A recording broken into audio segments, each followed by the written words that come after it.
അപ്പി നമുക്കൊന്ന് പുറത്ത് ഈ ചൂടത്ത് നമുക്ക് പോയി ഉണങ്ങി കരിഞ്ഞിട്ടൊക്കെ വരാം ഗൈസ്. അപ്പം ഞാൻ ഉണങ്ങുന്നതും കരിയുന്നതും കാര്യമല്ലേ പറഞ്ഞോളൂ. അപ്പം എങ്ങോട്ടാ പോണേന്ന് വെച്ചിട്ടുണ്ടെങ്കിൽ നമ്മളൊരു റിലേറ്റീവിൻ്റെ വീട്ടിലോട്ട് പോവുകയാണ്. പിന്നെ പോകുന്നതിന് മുമ്പേ കുറച്ച് ഫ്രൂട്ട്സ് ഒക്കെ വാങ്ങണമായിരുന്നു, സ്നാക്സ് ഒക്കെ വേണം. അതിൻ്റെ ഇടയ്ക്ക് കൊണ്ട് തേങ്ങ ഇരിക്കുന്നുണ്ട്, അപ്പോൾ അത് ഞാൻ ഷൂട്ട് ചെയ്തു. പിന്നെ നമ്മൾ തന്നെ ഒരു ജ്യൂസ് കുടിക്കാമെന്ന് വെച്ച് പോകുന്നതിന് മുമ്പേ അങ്ങനെ വാട്ടർ മെലൻ, എനിക്ക് ജ്യൂസ് കാണുമ്പോൾ ആർത്തിയാണ്, അങ്ങനെ വാട്ടർ മെലൻ കുടിച്ചു. ഞാൻ ഒരു കരിക്ക് ഷേക്ക് പറഞ്ഞാണ്, പക്ഷേ അവിടെ എന്തോ ഭാഗ്യത്തിന് ഇല്ലാതെ പോയി.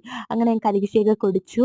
പിന്നെ നമ്മൾ നേരെ പോകുന്നത് അങ്ങോട്ടാണ് ഗൈസ്. അപ്പം ഞാൻ വീട്ടിൽ നിന്ന് 2:30 ആയപ്പോഴത്തേക്ക് ഇറങ്ങിയതാണ്. 2:30 ആണോ 3 മണിയാണോ എനിക്ക് അറിഞ്ഞൂടാ, എന്തായാലും ഒരുക്കിട്ടെ. അങ്ങനെ നമ്മൾ 2 മണിക്ക് ഇരുന്നു. പിന്നെ കുറച്ച് പോയി നമ്മൾ വെയിലത്ത് പോയി. അങ്ങനെ പിന്നെ കുറച്ച് കാറിൽ നിന്ന് പട്ടീശോയെ കാണിച്ചു. പിന്നെ നമ്മൾ റിലേറ്റീവിൻ്റെ വീട്ടിൽ നിന്നൊക്കെ ഇറങ്ങിയിട്ട് ഞങ്ങൾ വിചാരിച്ചു അൽഫാം കഴിക്കാൻ ഒരു മോഹം തോന്നി.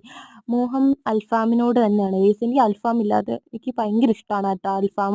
അങ്ങനെ അൽഫാമൊക്കെ ഓർഡർ ചെയ്തിട്ട് തീറ്റി തുടങ്ങി. അന്നമാണ് എൻ്റെ ഉന്നം, എൻ്റെ എല്ലാം അങ്ങനെ ഉന്നം എന്നായിരിക്കട്ടെ. അങ്ങനെ അന്ന എപ്പോഴും പറയുന്ന പോലെ